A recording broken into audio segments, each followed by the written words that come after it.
Hey everybody, it is Wealth Wednesday, and today we're going to cover investing in residential rental properties.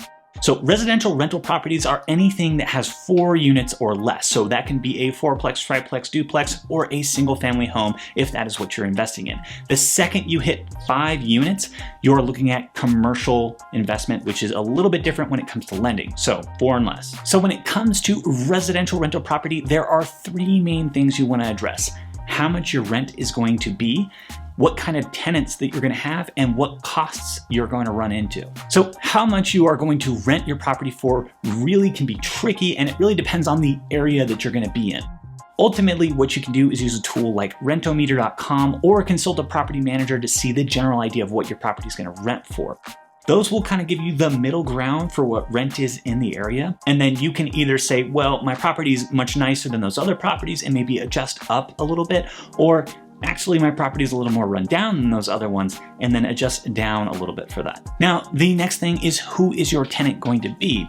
Now, it kind of goes without saying that the more you charge in rent, generally speaking, the better your tenant is.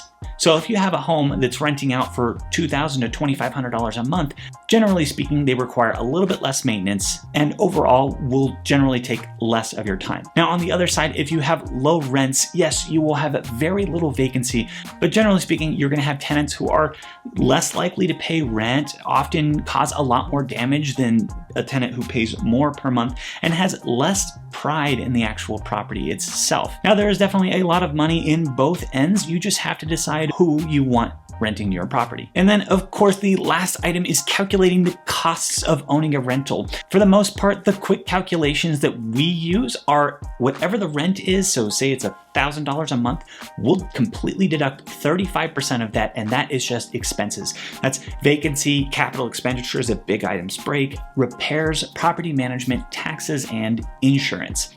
Now, anything left over from that would be used to either pay the loan or that would be money in your pocket. Now, each property is different and it really depends on who your tenant is, but that is the quick and dirty way to actually calculate how much it's going to cost for you to rent your property. I hope you found this information useful. If you did, share it with your family and friends. This has been Leland the Realtor, keeping investment simple. Have a wonderful day.